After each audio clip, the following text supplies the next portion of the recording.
لله نحمده ونستعينه ونستغفره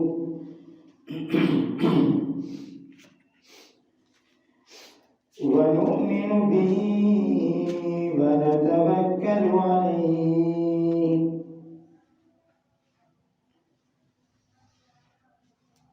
ونعوذ بالله من شرور أنفسنا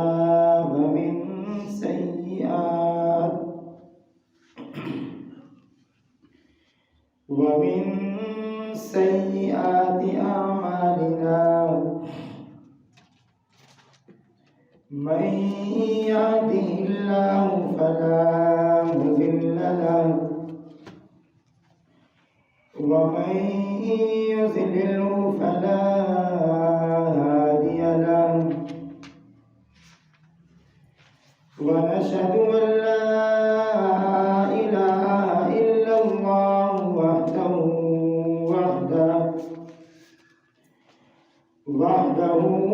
وحده لا شريك له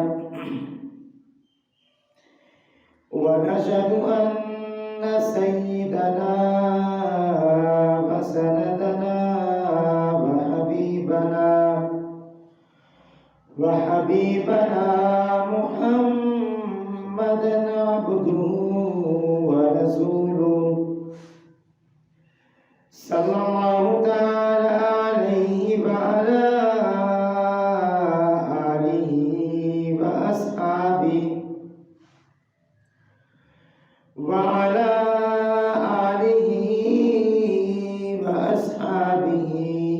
وبارك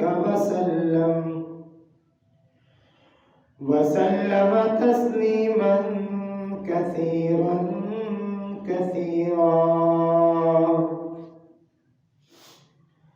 أما بعد فأعوذ بالله من الشيطان الرجيم بسم الله الرحمن الرحيم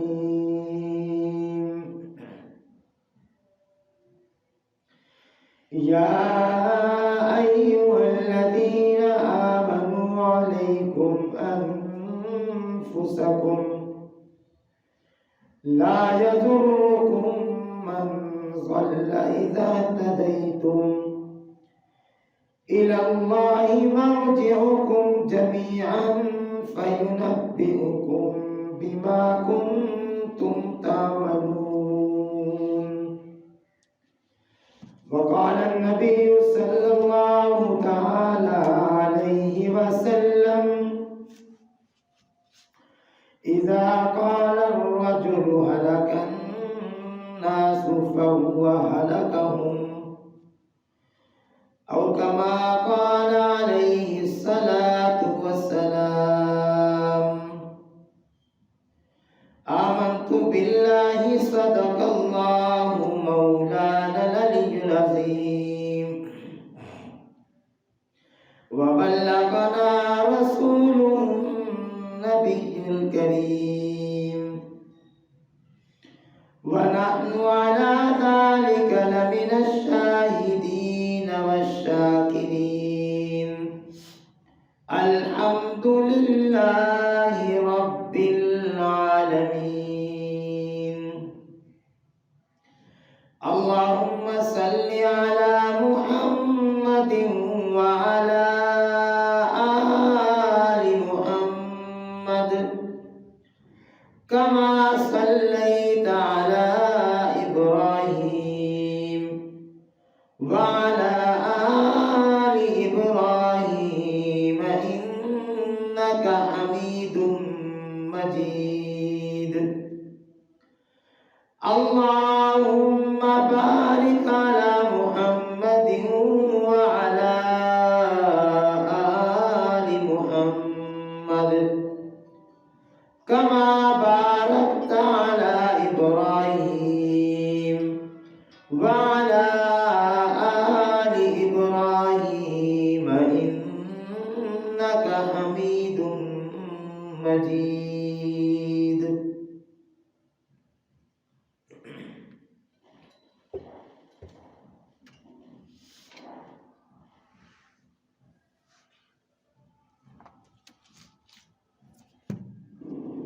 انتہائی واجب الاحترام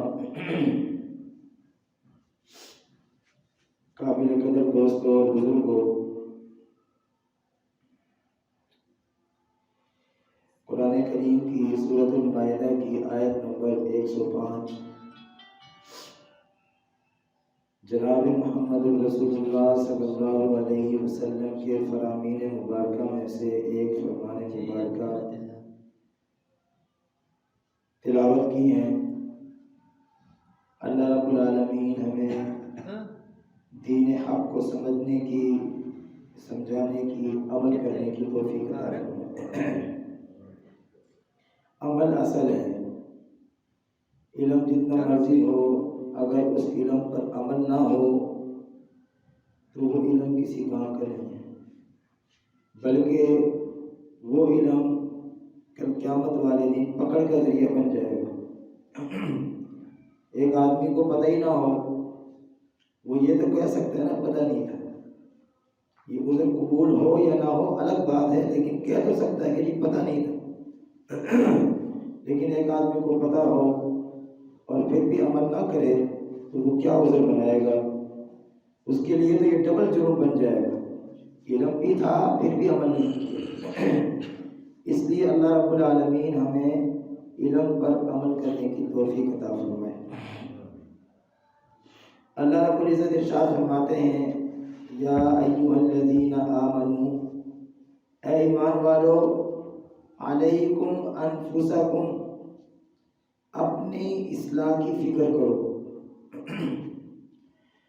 لا یضرکم من ضل اذا اہتدیتم، اگر تم ہدایت پر ہوگے تو کوئی گمراہ آدمی تمہیں نقصان نہیں پہنچا سکے گا۔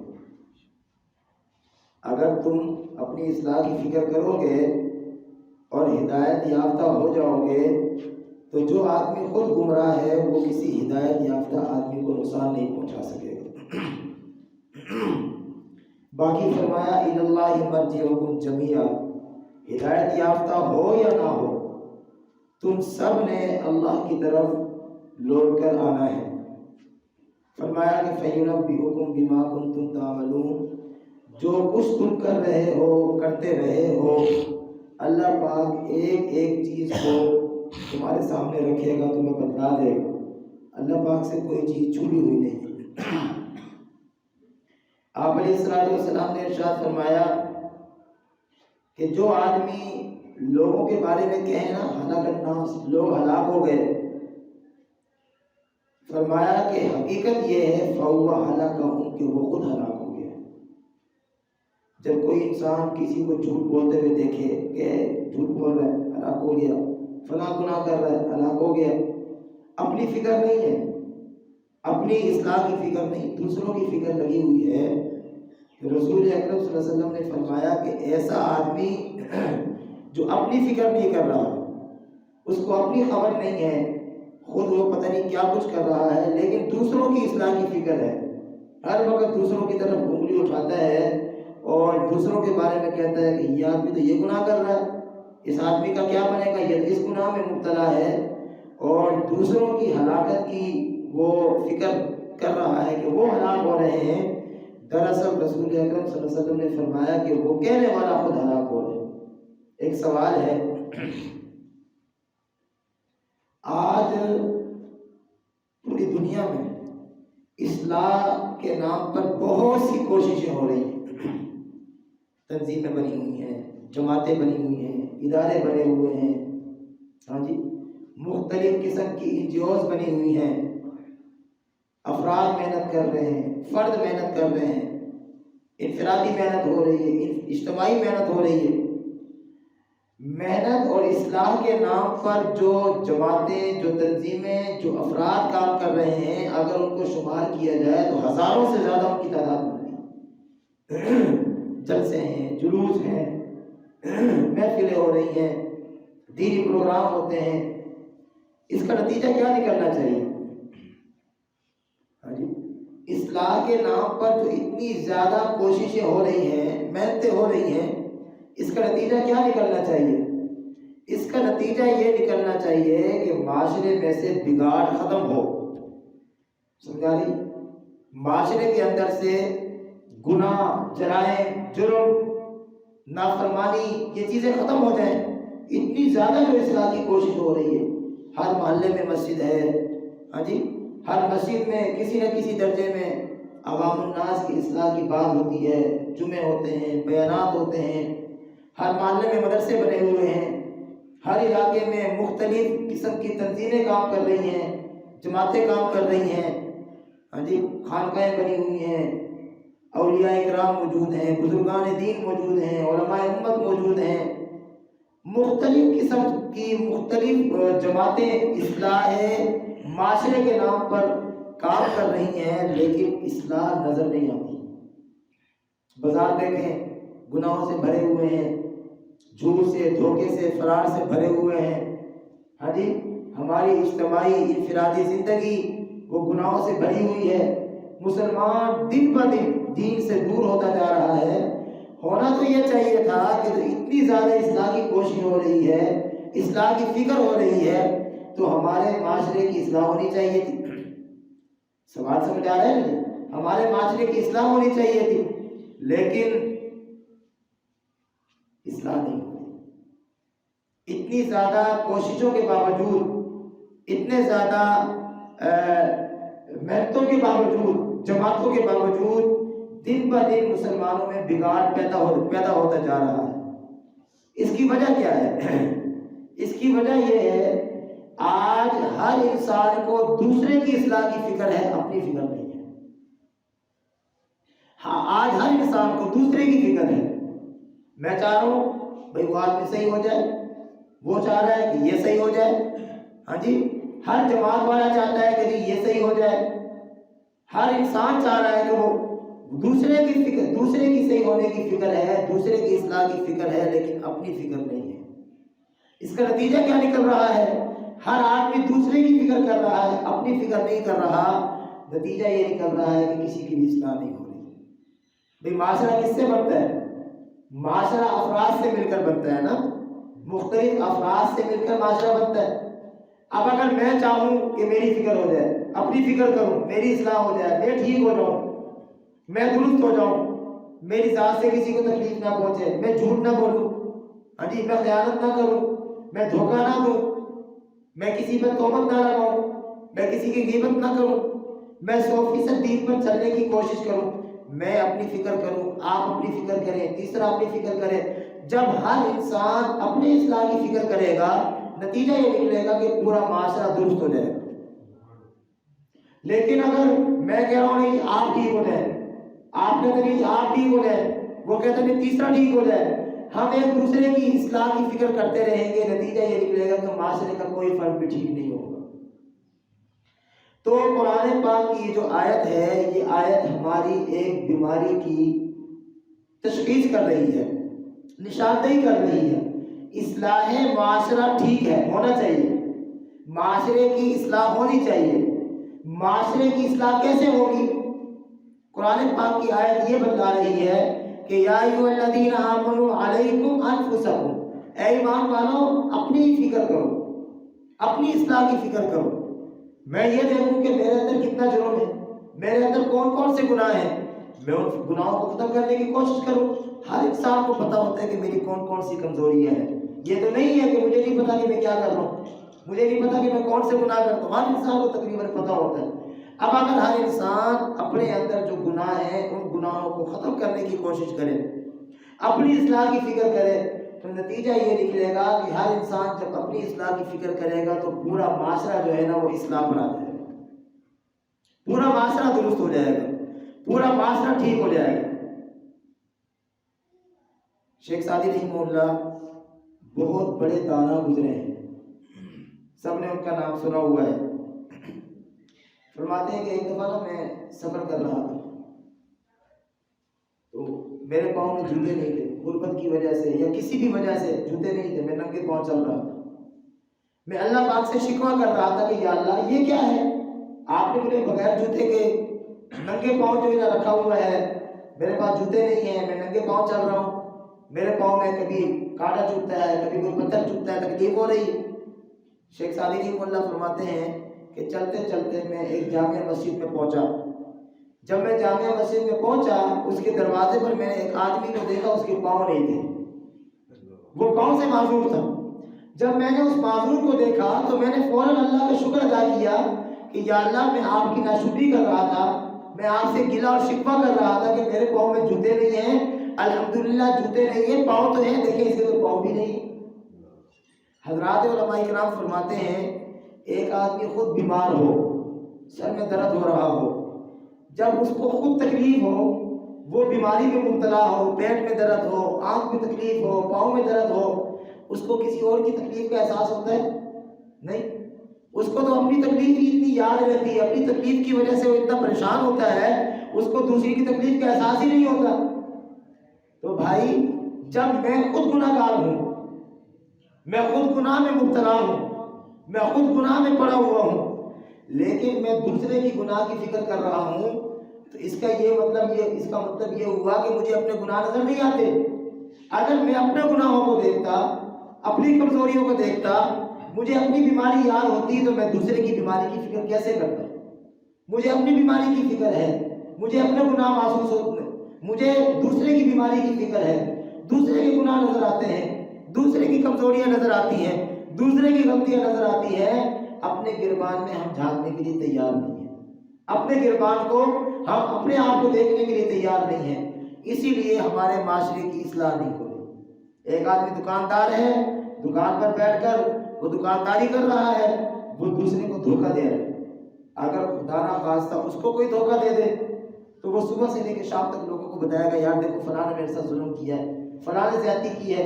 بھائی فلاں نے تو زیادتی کی، آپ جو کر رہے ہو، اگر آپ صبح سے لے کے شام تک کسی کے ساتھ دھوکہ دہی کر رہے ہو، جھوٹ بول رہے ہو، فرار کر رہے ہو، سود لے رہے ہو، سود دے رہے ہو، اور مختلف قسم کے انداز سے آپ ظلم کر رہے ہو، تو آپ کو اپنا ظلم تو نظر نہیں آ رہا، ہاں جی، اپنی کمزوری تو نظر نہیں آ رہی، لیکن اگر کسی اور نے آپ کے ساتھ ظلم کر دیا ہے، زیادتی کر دی ہے، تو ہمیں فوراً احساس ہو۔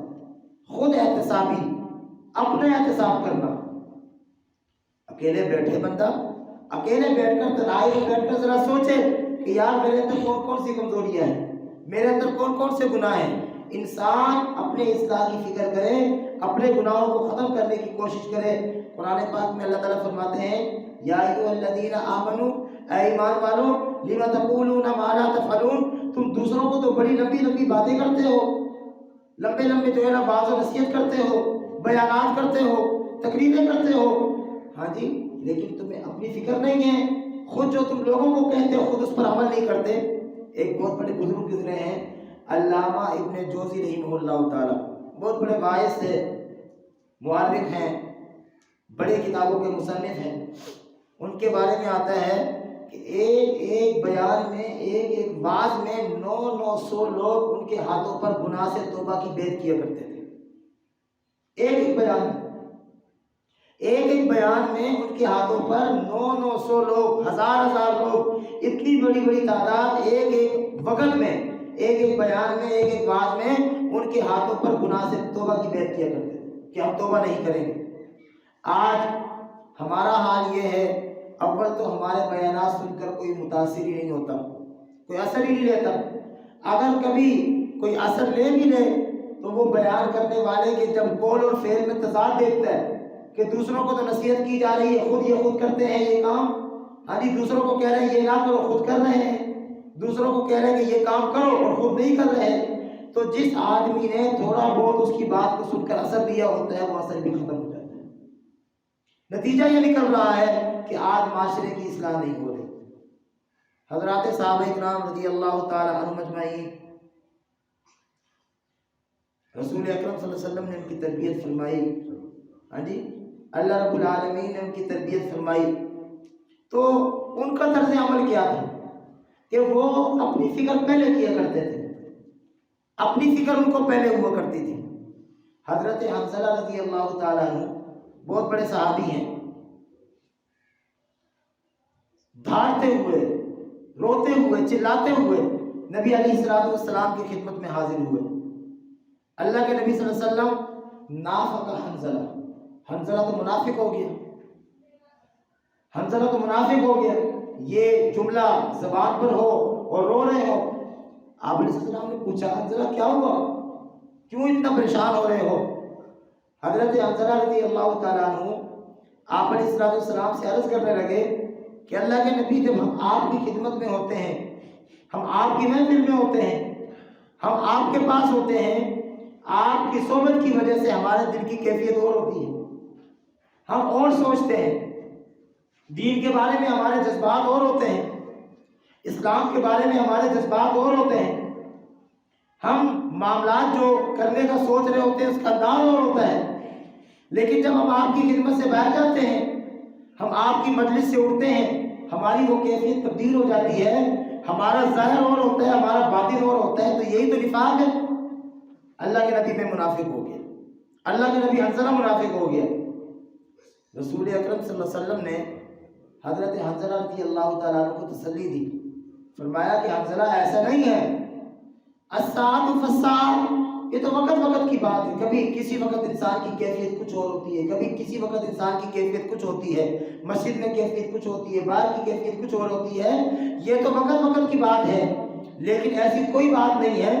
امام الانبیاء، سرتاج الانبیاء، خاتم الانبیاء حضرت محمد رسول اللہ صلی اللہ علیہ وسلم حضرت حنظلہ رضی اللہ تعالیٰ عنہ کو تسلی دے رہے ہیں کہ حنظلہ ایسی بات نہیں ہے، تم منافق نہیں ہوئے ہو بلکہ تم تو مومن ہو۔ لیکن دیکھو سوال یہ ہے کہ حضرت حنظلہ رضی اللہ تعالیٰ عنہ، ان کو اپنی اصلاح کی اتنی فکر ہے، اپنی اتنی فکر ہے کہ تھوڑی سی تبدیلی محسوس کی انہوں نے کہ آپ علیہ السلام کی محفل میں جب بیٹھتے تو بات اور ہوتی، باہر نکلتے تو بات اور ہوتی۔ اس کیفیت کو محسوس کر کر فوراً جناب نبی کریم صلی اللہ علیہ وسلم کی خدمت میں حاضر ہوئے۔ لوگوں کو کچھ نہیں کہا کہ لوگ یہ بن گئے، لوگ یہ ہو گئے، لوگ یہ کرنا شروع ہو گئے، لیکن ان کو اپنی فکر ہے، اپنی فکر ہے۔ تو آج بھی اگر ہم بحیثیت مسلمان قرآن پاک کی اس آیت پر عمل کرتے ہوئے اپنی اصلاح کی فکر کریں، اپنے اصلاح کا سوچیں، اپنے آپ کو سدھارنے کی کوشش کریں، اپنے جرائم کو، اپنے گناہوں کو، اپنی کمزوریوں کو ختم کرنے کی کوشش کریں، تو آہستہ آہستہ یہ معاشرہ خود بخود سیدھ ہو جائے گا، ٹھیک ہو جائے گا، سدھر جائے گا۔ حضرت حذیفہ بن یمان رضی اللہ تعالیٰ عنہ یہ بڑے جلیل القدر صحابی ہیں، اور آپ علیہ السلام نے اکثر راز، سمجھے، اکثر راز حضرت حذیفہ بن یمان رضی اللہ تعالیٰ عنہ کو بتائے ہوئے تھے، اور آپ علیہ السلام نے جتنے بھی منافقین تھے تمام منافقین کے نام بھی حضرت حذیفہ بن یمان رضی اللہ تعالیٰ عنہ کو بتایا ہوا تھا کہ یہ فلاں فلاں منافق ہے۔ منافقین کی ایک پوری فہرست حضرت حذیفہ بن یمان رضی اللہ تعالیٰ عنہ کے پاس ہوتی تھی، چونکہ اللہ رب العزت نے جناب نبی کریم صلی اللہ علیہ وسلم کو بذریعہ وحی بتلا دیا تھا کہ فلاں فلاں لوگ منافق ہیں، لیکن عام آدمی کو نہیں پتہ ہوتا تھا۔ اب صحابہ کرام کیا کرتے؟ جب کسی کا انتقال ہوتا تو دیکھتے کہ حضرت حذیفہ بن یمان رضی اللہ تعالیٰ عنہ اس کے جنازے میں شریک ہو رہے ہیں کہ نہیں۔ اگر حضرت حذیفہ بن یمان رضی اللہ تعالیٰ عنہ اس کے جنازے میں شریک ہوتے، صحابہ کرام کہتے یہ مومن ہے، اور وہ بھی شریک ہو جاتے۔ اور اگر خدا نہ خواستہ حضرت حذیفہ بن یمان رضی اللہ تعالیٰ عنہ کسی کے جنازے میں شریک نہ ہوتے تو لوگوں کو شک ہو جاتا کہ یہ آدمی منافق ہے، اور پھر دوسرے مسلمان بھی اس کے جنازے میں شریک نہ ہوتے۔ اب ایک بات سمجھیں، حضرت عمر بن خطاب رضی اللہ تعالیٰ عنہ آپ جانتے ہیں کون ہیں؟ صرف صحابی رسول نہیں ہے، خلیفہ دوم بھی نہیں ہے، صرف یہ وہ جلیل القدر صحابی ہیں جن کو اللہ کے نبی نے اللہ سے خود مانگا تھا۔ سمجھا رہی ہے؟ یہ اعزاز سوائے عمر بن خطاب رضی اللہ تعالیٰ عنہ کے کسی اور صحابی کو حاصل نہیں ہوا ہے۔ ہر صحابی پیغمبر کی خدمت میں خود آیا ہے اور ایمان قبول کیا ہے، لیکن عمر بن خطاب رضی اللہ تعالیٰ عنہ یہ وہ عظیم الشان صحابی ہیں، یہ وہ جلیل القدر صحابی ہیں جو اللہ کے نبی کی دعا کا نتیجہ بن کر آئے ہیں۔ سمجھ آ رہی ہے؟ رسول اکرم صلی اللہ علیہ وسلم کی دعا کا صلہ بن کر آئے ہیں، اور کتنے عظیم الشان صحابی تھے۔ آدھی دنیا پر ان کی حکومت، ٹھیک ہے، اور درہ ہاتھ میں لے کر ہر وقت پھرتے تھے کہ کسی کو خلاف شریعت کوئی کام کرتے ہوئے دیکھتے تو اس پر سختی کیا کرتے تھے، ٹھیک ہے۔ اور حضرت علی رضی اللہ تعالیٰ عنہ، ایک بات عجیب میں عرض کرنے لگا ہوں، حضرت عمر بن خطاب رضی اللہ تعالیٰ عنہ کا جنازہ رکھا ہو، شہید ہو گئے، حضرت علی رضی اللہ تعالیٰ عنہ پیچھے سے تشریف لائے، ایک صحابی کہتے ہیں کہ میرے کندھے کو دبایا، اور دبا کر فرما رہے ہوں کہ تم کیسے کامیاب نہ ہوتے. بخاری شریف کی حدیث ہے, تم کیسے کامیاب نہ ہوتے. میں نے اکثر جناب نبی کریم صلی اللہ علیہ وسلم کو یہ فرماتے ہوئے سنا ہے کہ اللہ کے نبی یوں فرماتے, میں آیا میرے ساتھ ابو بکر اور عمر, میں بیٹھا میرے ساتھ ابو بکر اور عمر, میں گیا میرے ساتھ ابو بکر اور عمر. رسول اکرم صلی اللہ علیہ وسلم نے اکثر موقعوں پر آپ کو آپ کے پچھلے یعنی سیدنا صدیق اکبر رضی اللہ تعالیٰ عنہ کو اکثر اپنے ساتھ جو ہے نا وہ گنوایا ہے, شمار کروایا ہے. اکثر اللہ کے نبی آپ کا تذکرہ کیا کرتے تھے, آپ کو اپنے ساتھ رکھا کرتے تھے. تو آپ کیسے کامیاب نہ ہو. یہ بات خلیفہ رابع سمجھ آ رہی ہے, داماد مصطفیٰ حضرت سیدہ فاطمہ, سیدہ کائنات سیدہ فاطمہ رضی اللہ تعالی عنہا کے شوہر حضرات حسنین کریمین کے ابا حضرت علی المرتضیٰ رضی اللہ تعالی عنہ یہ بات ارشاد فرما رہے ہیں. یہ کوئی چھوٹی گواہی نہیں ہے, بہت بڑی گواہی ہے.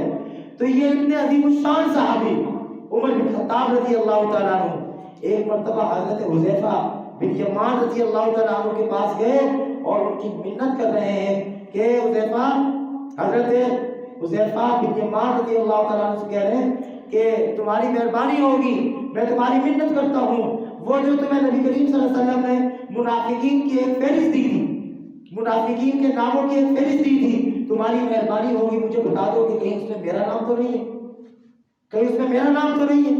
میں عرض کر رہا ہوں کہ صحابہ کرام کو اپنی اصلاح کی کتنی فکر ہوا کرتی تھی, کتنی زیادہ اپنی اصلاح کی فکر کیا کرتے تھے, اور ہر وقت ان کو اپنا خیال ہوتا تھا کہیں ایسا نہ ہو جائے ہمارے کسی عمل کی وجہ سے, ہمارے کسی فعل کی وجہ سے. حضرت جابر رضی اللہ تعالیٰ عنہ صحابی رسول ہیں, تو فرماتے ہیں کہ مجھے رسول اللہ صلی اللہ علیہ وسلم نے ایک مرتبہ ایک کام بھیجا, تو جب میں گیا, سمجھے, جب میں گیا اس وقت اگر کوئی آدمی آپ علیہ السلام کو نماز کے دوران سلام کرتا, آپ علیہ السلام اشارے سے اس کو جواب دے دیا کرتے تھے. تو جب میں گیا تو یہ کیفیت تھی. میں جب اپنے کام سے واپس آیا, کچھ دنوں کے بعد آئے ہوں گے, تو جب میں واپس آیا نبی علیہ السلام نماز پڑھ رہے تھے. تو دوران سلام جیسا کہ پہلے ہوا کرتا تھا, دوران نماز سلام کر دیا کرتے تھے. میں نے بھی آپ علیہ السلام کو دوران نماز سلام کیا, لیکن آپ علیہ السلام نے مجھے جواب ارشاد نہیں فرمایا, نہ اشارہ کیا نہ زبان سے جواب ارشاد فرمایا. حضرت جابر رضی اللہ تعالیٰ عنہ کہتے ہیں مجھے اپنے بارے میں فکر لاحق ہو گئی, ایسا تو نہیں ہے کہ کہیں میرے بارے میں اللہ پاک کی طرف سے کوئی وحی نازل ہو گئی ہے. چنانچہ جیسے ہی نبی علیہ السلام نے سلام پھیرا, میں نے آپ علیہ السلام سے پوچھا اللہ کے نبی کیا میرے بارے میں کوئی حکم نازل ہوا ہے کہ آپ نے میرے سلام کا جواب نہیں دیا؟ نبی علیہ السلام نے فرمایا کہ نہیں جابر, ایسی کوئی بات نہیں ہے, بلکہ حقیقت یہ ہے کہ اللہ رب العزت نے نماز کے اندر جو ہم سلام کیا کرتے تھے اور سلام کا جواب اشارے سے دے دیا کرتے تھے, اللہ رب العزت نے اس حکم کو تبدیل کر دیا. اللہ تعالیٰ جو چاہے حکم دے دیا کرتے ہیں, تبدیل کر دیا کرتے ہیں. تو میں عرض کر رہا ہوں صحابہ کرام کا طرز عمل یہ تھا کہ ان کو اپنی فکر سب سے پہلے ہوا کرتی تھی. اور ایک اور بات سمجھیے, نبی علیہ السلام ہمارے لیے نمونہ ہے نا. ہاں جی بولیں, آپ علیہ السلام ہمارے لیے نمونہ ہے. دیکھیے مجھے اور آپ کو کتنی نمازوں کا حکم ہے؟ 5. مجھے اور آپ کو کتنی نمازوں کا حکم ہے؟ 5. لیکن نبی علیہ السلام کتنی نمازیں پڑھا کرتے تھے؟ 8. 5 نمازیں یہی جو ہم پڑھتے ہیں, ظہر, فجر, ظہر, عصر, مغرب, عشاء, اور 3 نمازیں صبح کی تہجد, سمجھ آ رہی ہے, اس کے بعد اشراق اور اس کے بعد چاشت اور ابابیل کی نمازیں بس اوقات پڑھا کرتے تھے. تو مجھے اور آپ کو کتنی نمازوں کا حکم دیا؟ 5. لیکن پیغمبر صلی اللہ علیہ وسلم خود کتنی پڑھا کرتے تھے؟ 8. سمجھ آ رہی ہے؟ یہ کیا ہے؟ میری بات سمجھو. ایک کام کا جب میں دوسرے کو حکم دوں گا, ایک کام کا میں جب دوسرے کو کہوں گا, میں آپ کو کہوں گا بھئی یہ کام کریں, جب میں اس کام کا جس کا میں آپ کو حکم دے رہا ہوں اس سے بڑھ کر خود کروں گا تو آپ کے اوپر میری بات کا اثر ہوگا. جب میں خود ہی نہیں کر رہا تو آپ کے اوپر میری بات کا کیا اثر ہوگا؟ رسول اکرم صلی اللہ علیہ وسلم خود 8 نمازیں پڑھا کرتے تھے, ہمیں 5 کا حکم دیا ہے. ٹھیک ہے, آپ علیہ السلام نے امت کو حکم دیا. ہمارے اوپر کتنے روزے فرض ہیں؟ رمضان المبارک کے روزے فرض ہیں نا, یہی فرض ہے. لیکن آپ علیہ السلام کا معمول تھا آپ ہر مہینے کم سے کم 3 روزے رکھا کرتے تھے. ہر مہینے کم سے کم 3 روزے رکھا کرتے تھے، کبھی بھی نہیں چھوڑے ہیں. لیکن مجھے اور آپ کو کتنا حکم دیا ہے؟ 1 مہینے. پیغمبر صلی اللہ علیہ وسلم مجھے اور آپ کو جو حکم دے رہے ہیں خود اس سے زیادہ کر رہے ہیں. مجھے اور آپ کو سال میں زکوٰۃ کا حکم ہے. کتنی مرتبہ دینی ہے؟ 1 مرتبہ. کتنی دینی ہے؟ 40واں حصہ. اسی طرح ہے. لیکن رسول اکرم صلی اللہ علیہ وسلم کا معمول کیا تھا؟ آپ علیہ السلام کے پاس جو بھی مال آتا اس کو صدقہ فرما دیا کرتے تھے، اس کو صدقہ کر دیا کرتے تھے. روایات میں آتا ہے 1 مرتبہ مصلی پر تشریف لے آئے، مصلی پر کھڑے ہوئے، نماز کے لیے لوگوں نے صفیں بنا لی، صحابہ کرام نے. اقامت ہو گئی، سمجھیں، اقامت ہو گئی، اقامت ہو گئی. رسول اکرم صلی اللہ علیہ وسلم مصلی سے نکلے، مصلی سے تشریف لے گئے، گھر تشریف لے گئے. صحابہ کرام حیران کہ کبھی بھی ایسے نہیں ہوا کہ اقامت کے بعد جو نماز ہونی ہے وہ ایسا کون سا ضروری کام ہے کہ رسول اکرم صلی اللہ علیہ وسلم اقامت کے بعد نماز کو چھوڑ کر اس کام کے لیے تشریف لے گئے. رسول اکرم صلی اللہ علیہ وسلم واپس آئے، نماز پڑھائی. نماز کے بعد صحابہ کرام نے پوچھا کہ اللہ کے نبی صلی اللہ علیہ وسلم آج ایک عجیب کام ہوا ہے، کبھی بھی اس طرح نہیں ہوا. آپ نے اقامت کے بعد نماز شروع کرنے کے بجائے آپ گھر تشریف لے گئے. آپ علیہ السلام نے جواب ارشاد فرمایا، ذرا سنو. فرمایا اقامت کے بعد مجھے اچانک یاد آیا کہ میرے گھر میں سونے کا ایک ٹکڑا پڑا ہوا ہے، میرے گھر میں سونے کا ایک ٹکڑا پڑا ہوا ہے. مجھے شرم آئی کہ میں اللہ رب العزت کے سامنے کھڑا ہونے لگا ہوں اور میرے گھر میں سونا پڑا ہو. میں پہلے گھر گیا اور گھر والوں کو میں نے کہا کہ سونے کو تقسیم کر دو. پہلے سونے کو تقسیم کروایا ہے اور اس کے بعد اللہ پاک کے سامنے آ کر میں نے نماز شروع کی ہے. رسول اکرم صلی اللہ علیہ وسلم کا تو یہ معمول تھا، لیکن مجھے اور آپ کو کتنا حکم دیا ہے؟ سال میں 1 مرتبہ زکوٰۃ. سمجھ آ رہی ہے؟ بتلا یہ رہا ہوں کہ جب بھی اصلاح معاشرہ کی جب بھی کوشش کی جاتی ہے، معاشرے کے اصلاح کی جب بھی فکر کی جاتی ہے، وہ فکر فرد کی شکل میں ہو، افراد کی شکل میں ہو، جماعت کی شکل میں ہو، مسجدوں کی شکل میں ہو، اداروں کی شکل میں ہو، کسی بھی شکل میں ہو، وہاں عام طور پر یہ نہیں ہے کہ سارے لوگ ایسے کرتے ہیں. نہیں، کچھ لوگ ایسے ہیں جن کو اپنی فکر بھی ہوتی ہے اور وہ عوام الناس کی فکر بھی کر رہے ہوتے ہیں. لیکن عام طور پر یہی ہوتا ہے، بیان کرنے والا یہ سوچ رہا ہوتا ہے بس جن کو میں لوگ سمجھا رہا ہوں، جن لوگوں کو سمجھا رہا ہوں، بس یہ لوگ جو ہے میری بات پر عمل کرنا شروع کر دیں، میری خیر ہے. ہم دوسروں کی فکر کر رہے ہوتے ہیں. میرے مسلمان بھائیوں، جب تک ہمیں اپنی فکر نہیں ہوگی، جب تک اپنی اصلاح نہیں کریں گے، جب تک میں اپنے بارے میں نہیں سوچوں گا، جب تک آپ اپنے بارے میں نہیں سوچیں گے، میرے اندر جو جرم ہے جب تک میں ان کو ختم کرنے کی کوشش نہیں کروں گا، میں دوسروں کی فکر کرتا رہوں گا، دوسروں کی کوشش کرتا رہوں گا. یاد رکھیے، کوشش تو ہوتی رہے گی لیکن اس کا نتیجہ نہیں نکلے گا، وہ کوشش کارآمد نہیں ہوگی. سمجھ آ رہی ہے؟ وہ کوشش کارآمد نہیں ہوگی. مسئلہ یہ ہے کہ ہم اصلاح معاشرہ کی کوشش کریں، لوگوں کی اصلاح کی کوشش کریں، لیکن لوگوں کی اصلاح کے ساتھ ساتھ اپنی اصلاح کی بھی کوشش کریں، اپنی اصلاح کی بھی کوشش کریں. عمر فاروق سیدنا ابوبکر صدیق رضی اللہ تعالیٰ عنہ نے، یہاں کسی کو غلط فہمی نہ پیدا ہو جائے کہ جی قرآن تو یہ کہہ رہا ہے کہ اپنی اصلاح کی کوشش کرو، دوسروں کو چھوڑ دو، دوسروں کی فکر کرنے کی کوئی ضرورت نہیں ہے. سیدنا صدیق اکبر رضی اللہ تعالیٰ عنہ نے اس غلط فہمی کا اظہار فرمایا اور فرمایا کہ اس آیت کی تلاوت کی، یا ایھا الذین آمنوا علیکم انفسکم لا یضرکم من ضل اذا اہتدیتم الی اللہ مرجعکم جمیعا فینبئکم بما کنتم تعملون. ترجمہ میں نے پہلے کر دیا ہے. اس آیت کی تلاوت کرنے کے بعد کہنے لگے، میں نے جناب نبی کریم صلی اللہ علیہ وسلم سے سنا ہے، آپ علیہ السلام ارشاد فرماتے تھے کہ جو آدمی کسی ظالم کے ظلم کو، کوئی آدمی کسی ظالم کے ظلم کو نہ روکے، باوجود یہ کہ وہ طاقت رکھتا ہو، وہ ظالم کے ظلم کو نہ روکے، ظالم ظلم کر رہا ہے، مظلوم کو مار رہا ہے، اس کو تنگ کر رہا ہے، پریشان کر رہا ہے، اور یہ ظالم ظلم کر رہا ہے، دیکھنے والا باوجود طاقت رکھنے کے اس کو نہ روکے. رسول اکرم صلی اللہ علیہ وسلم نے فرمایا پھر انتظار کرو، ان قریب اللہ پاک کی طرف سے ان سب پر عذاب نازل ہوگا. ظلم کرنے والے پر تو ہوگا، لیکن جو آدمی اس ظالم کو ظلم کرتے ہوئے دیکھ رہا ہے، اس کو روکتا نہیں ہے، اس آدمی پر اس لیے عذاب نازل ہوگا کہ وہ روکنے کی طاقت رکھتا ہے، روک نہیں رہا. اس کا یہ مطلب بھی نہیں ہے کہ ہم اپنی فکر کریں دوسرے کی فکر نہ کریں. نہیں، مطلب یہ ہے کہ پہلے اپنی فکر کرو اور پھر دوسرے کی فکر کرو. جب ہم اپنی فکر کریں گے میں جھوٹ بول رہا ہوں تو پہلے میں خود جھوٹ سے توبہ کروں. جب میں خود جھوٹ سے توبہ کروں گا اور پھر میں دوسرے کو کہوں گا کہ بھائی جھوٹ نہ بولو, تو اب میری بات کا اس کی ذات میں اثر ہوگا. میں خود سودی کاروبار کر رہا ہوں, سود لیتا ہوں, سود دیتا ہوں, ہاں جی, میں دوسرے کو منع کرتا ہوں بھائی سود نہ دو, سود نہ دو, میری بات کا کوئی اثر نہیں ہوگا. پہلے میں خود اس گناہ کو چھوڑوں اور پھر میں دوسرے کو روکوں, میری بات کو اس کی ذات میں اثر ہوگا.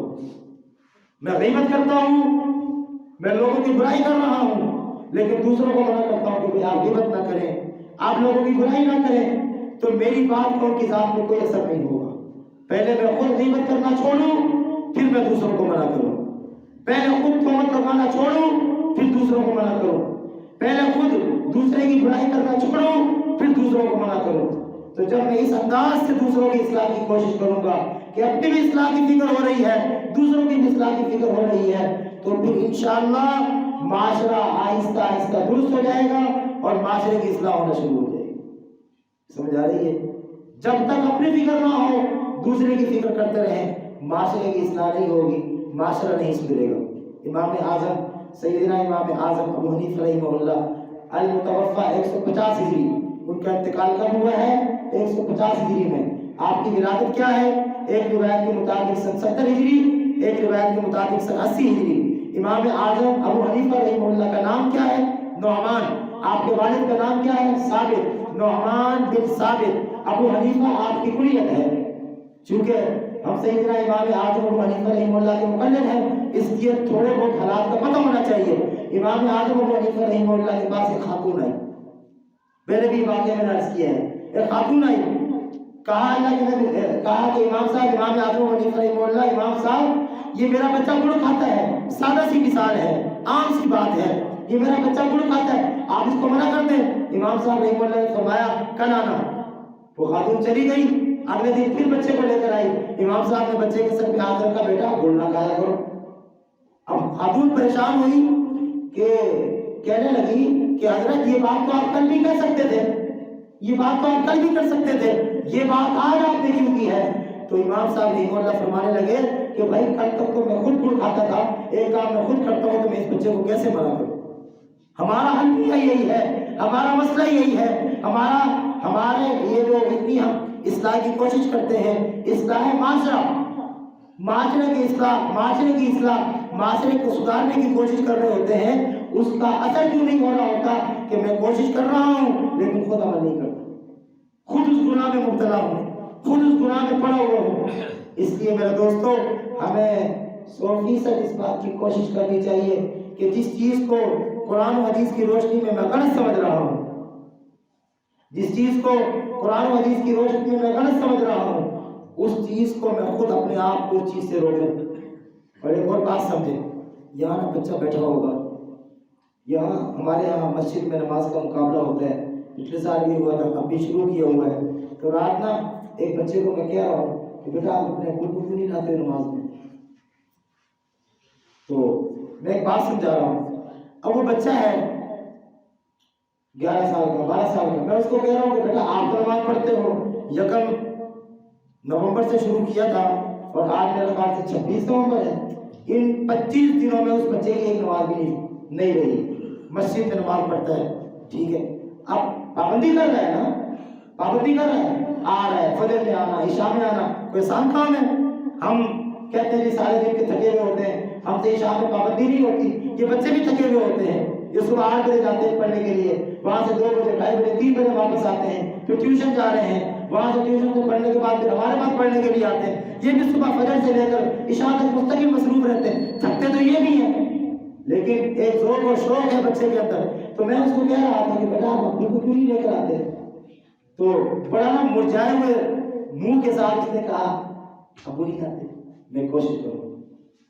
دیکھیں ایک بات کہہ رہا ہوں, میں استاد ہوں, مثال کے طور پر آپ میں سے کوئی استاد ہے, آپ ایک بچے پر محنت کر رہے ہیں کہ بیٹا یہ کام کریں, وہ بچہ آپ کے کہنے پر, آپ کے سمجھانے پر محنت کر رہا ہے, وہ کام کر رہا ہے, لیکن وہ یہ تو سوچتا ہوگا کہ استاد تو اتنی سختی کرتے ہیں, اگر یہ کام کوئی اتنا ضروری ہوتا تو ابا جی کیوں نہ کرتے؟ سمجھ آ رہی ہے؟ ہمارا حل بھی یہی ہے, ہم بچوں کو تو کہتے ہیں سگریٹ نہ پیو، اور ابا جی خود دن میں 3 ڈبے اڑا جاتے ہیں۔ ہم بچہ اگر کوئی غلط کام کرے، موبائل استعمال کرے، ہم کہتے ہیں غلط کام کر رہے ہو، اور خود سارا دن وہی کام کر رہے ہوتے ہیں۔ ہم جھوٹ بولتے ہیں، بچہ بولے تو اس کو ستا دیتے ہیں۔ بھئی اسی طرح ہے نا، ہم خود گھر میں آ رہے ہیں، کوئی وقت نہیں ہے، جب دل کیا گھر آ گئے، لیکن بچہ اگر وہ تھوڑا سا لیٹ ہو جائے تو سختی کرتے ہیں، ٹھیک ہے؟ خود گالیاں دے رہے ہیں، بچہ اگر گالی دے تو سختی کرتے ہیں۔ وہی سمجھ آ رہی ہے؟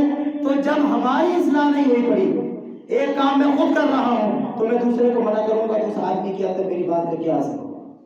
اس لیے اس بات کو پلے باندھیں، اس بات کو دل میں جگہ دیں کہ اگر میں یہ چاہتا ہوں کہ معاشرے کی اصلاح ہو جائے، میں یہ چاہتا ہوں افراد کی اصلاح ہو جائے، افراد سدھر جائے، معاشرہ سدھر جائے، تو ہمیں اس کے لیے خود آگے بڑھ کر قدم اٹھانا پڑے گا، اور پہلے اپنی اصلاح کرنی پڑے گی، پہلے اپنے آپ کو سدھارنا پڑے گا، پہلے اپنے آپ کو ٹھیک کرنا پڑے گا، پہلے اپنے آپ کو دیکھنا پڑے گا۔ اور قرآن کی آیت کیا کہہ رہی ہے ذرا سمجھیے۔ قرآن کی آیت کہتی ہے یا ایھا الذین آمنو، اے ایمان والو، علیکم انفسکم، اپنی فکر کرو، اپنی خبر لو، اپنی اصلاح کرو۔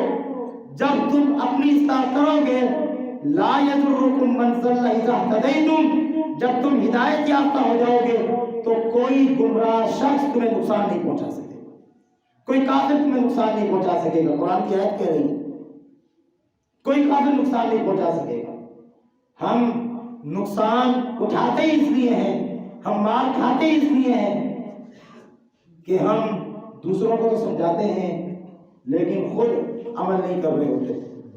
ایک واقعہ، رات ایک جگہ ہم پروگرام پہ تھے، وہاں ایک مولانا صاحب ایک واقعہ سنا رہے تھے، تو میں اچھا واقعہ ہے، اس میں ہماری عبرت کا سامان ہے، میں آپ کو سنا دیتا ہوں۔ انہوں نے سنایا انڈونیشیا ایک ملک ہے، اسلامی ریاست ہے، دنیا کا سب سے بڑا ملک ہے، وہاں اسلام کیسے آیا، اسلام کی ابتدا کیسے ہوئی۔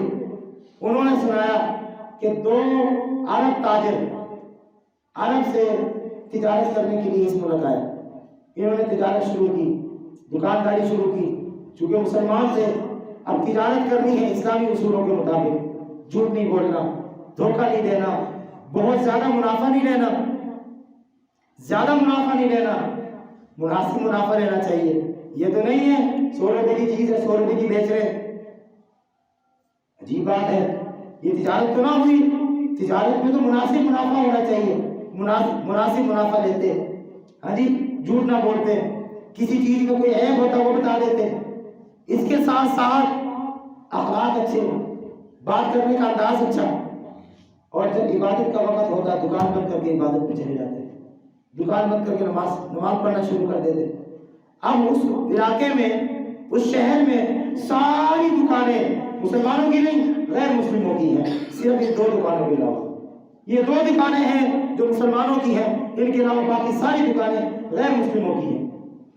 اب آہستہ آہستہ وہ سارے لوگ دوسری دکانوں کو چھوڑ کر ان کے پاس آنا شروع ہو گئے۔ مسلمان نہیں تھے وہ لوگ، وہ صرف 2 دکاندار مسلمان تھے، پوری آبادی غیر مسلموں کی۔ آہستہ آہستہ وہ لوگ اپنے ہم مذہب دکانداروں کو چھوڑ کر ان کے پاس آنا شروع ہو گئے۔ اب ان کے پاس رش اتنا زیادہ، رش لگا ہوا ہے، لائن لگی ہوئی ہے، اور جو باقی دکاندار ہیں وہ دیکھ رہے ہیں، گاہک ہمارا تھا ادھر سے جا کے سامان لے رہے ہیں، ہمارا مذہب ہم مذہب ہے، ان کے پاس جا کے سامان لے رہے ہیں۔ جب کبھی ایسا ہوتا کہ ان کی نماز کا وقت ہوتا، وہ دکان بند کرتے، نماز کے لیے چلے جاتے، لوگوں کی لائنیں لگی ہوئی ہیں، لائنیں لگی ہوئی ہیں۔ وہ جو دائیں بائیں والے دکان والے ہوتے، وہ ان کو کہتے ہیں کہ بھائی وہ تو عبادت کے لیے گئے، آؤ ہم سے سامان لے لو۔ یہ مسلمان نہیں، غیر مسلم اپنے ہم مذہب دکانداروں کو کہتے ہیں کوئی پرواہ نہیں ہے، ہم گھنٹوں ان کا انتظار کر سکتے ہیں لیکن سامان انہی سے لیں گے، سودا انہی سے لیں گے۔ اب جب یہ کردار دیکھا، یہ انداز دیکھا، ان کے اخلاق کو دیکھا، ان کی تجارت کے طریقے کو دیکھا، ان سے پوچھا کون ہو؟ کہا عرب ہیں۔ ہوتے کون ہو؟ مذہب کیا ہے؟ مسلمان ہیں۔ یہ اسلام کیا چیز ہوتی ہے؟ کہ ہمارے علاقے میں ایک نبی آیا، اس نبی نے ہمیں تاریکیوں سے نکال کر روشنی میں لائے، وہ نبی ہم ظلمتوں کے گہرے گڑھوں میں پڑے ہوئے تھے، وہاں سے نکالا، ہدایت کے راستے پہ لائے۔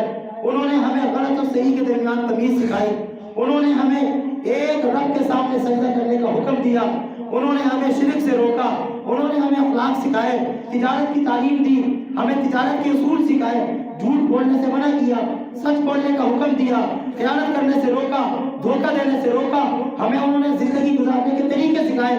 ہم ان کو اپنا نبی مانتے ہیں، انہوں نے ہمیں یہ سارا کچھ سکھایا ہے، ہم ان کے نام لیوا ہیں، ہم ان کا کلمہ پڑھتے ہیں۔ وہ سارے لوگ حیران، کہنے لگے یار ہم بھی ایک مذہب کو مانتے ہیں، ہم بھی ایک کتاب کو مانتے ہیں، لیکن یہ چیزیں ہمارے اندر تو نہیں ہے، تم وہ چیزیں ہمیں بھی سکھا دو، وہ مذہب ہمیں بھی سکھا دو، ہمیں بھی اس مذہب کے اندر داخل کر لو۔ کیا کیا تھا وہاں؟ انہوں نے تبلیغیں کی تھی۔ دیکھو ایک بڑے بیان شروع ہوا ہے، 2 بج رہے ہیں، میں اپنے آپ کو شامل کر کے کہتا ہوں، آپ نے ہر ہفتے 1 گھنٹے کا بیان سنتے ہیں، ہماری زندگیوں میں کیا تبدیلی آئی ہے؟ کیا بدلے ہیں ہم؟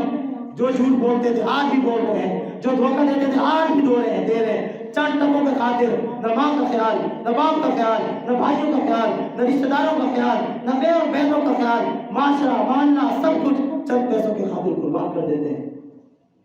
لیکن وہاں تو کوئی تبلیغ نہیں ہوئی تھی، وہاں تو کوئی بیان نہیں ہوئے تھے، وہاں تو کوئی لمبی چوڑی بات نہیں ہوئی تھی۔ اور یار سنو، انہوں نے اپنے کردار کو اسلام کی حیثیت سے پیش کیا تھا، اور انہوں نے اسلام کو اپنے وجود پر نافذ کیا۔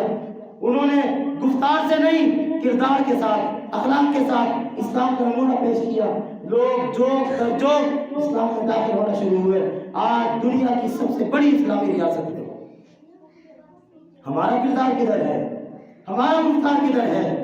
بتاؤ، میں اپنے آپ کو شامل کر کے کہتا ہوں، بتاؤ ساری زندگی میں کوئی ایک کافر تو میرے اسلام والے کردار کو دیکھ کر کہے ہاں بھائی ہاں مان لیا، واقعتاً مسلمان تو تمہاری طرح کا ہوتا ہے، تمہارا اخلاق اسلام والا، تمہارا کردار اسلام والا، تمہارا گفتار اسلام والا، تمہاری زندگی اسلام والی ہے، ہاں مجھے اس اسلام میں داخل کر دو۔ یار پوری زندگی میں اتنے سارے لوگ بیٹھے ہوئے ہیں، بتاؤ کہ صحیح کوئی ایک مثال ملتی ہے؟ لوگ تو ہمیں دیکھ کر اسلام سے متنفر ہوتے ہیں۔ میرے دوستو، خود احتسابی معاشرے کی اصلاح کیسے ہوگی؟ عنوان یہ ہے، میں اس عنوان پر بات کر رہا ہوں۔ معاشرے کی اصلاح کے لیے پہلے اپنی اصلاح کرنی پڑے گی، پہلے اپنی فکر کرنی پڑے گی۔ میں اپنے آپ کو سدھاروں، تنہائیوں میں بیٹھ کر سوچوں عثمان تیرے اندر کون کون سی غلطیاں ہیں؟ تو جھوٹ بولتا ہے، چھوڑ دے جھوٹ۔ تو دھوکہ دیتا ہے، چھوڑ دے دھوکہ۔ تو فرار کرتا ہے، فرار چھوڑ دے۔ تو غیبت کرتا ہے، غیبت چھوڑ دے۔ اپنی اصلاح کرنی پڑے گی۔ جب میری اصلاح، میں اپنی اصلاح کروں گا، آپ اپنی اصلاح کریں گے، ہم اتنے سارے لوگ بیٹھے ہوئے ہیں، اپنی اصلاح جب کریں گے تو معاشرہ سدھر جائے گا نا، سدھر جائے گا، معاشرے کی اصلاح ہوگی۔ اور اگر نہیں وہ سدھرے، وہ جھوٹ کیوں بولتا ہے، وہ دھوکہ کیوں دیتا ہے؟ یار اس نے مجھ سے دھوکہ دیا ہے، مجھ سے پیسے لیے تھے، ٹائم پر واپس نہیں کیے۔ اور حضور تم کتنا واپس کرتے ہو؟ تم کتنا واپس کرتے ہو؟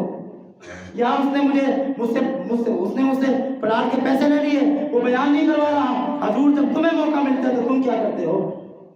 سبزی بیچنے والا اپنے حساب سے دھوکہ دے رہا ہے، پھل بیچنے والا اپنے حساب سے دھوکہ دے رہا ہے، دودھ بیچنے والا اپنے حساب سے دھوکہ دے رہا ہے۔ یار اسلام کدھر ہے؟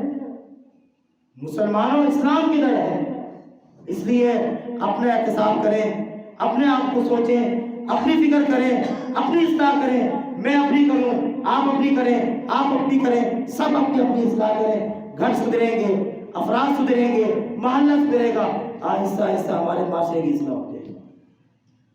ٹھیک ہے جی؟ اللہ رب العزت یہ جو کچھ ہم نے کہا سنا، ہم سب کو اس پر عمل کرنے کی توفیق عطا فرمائے۔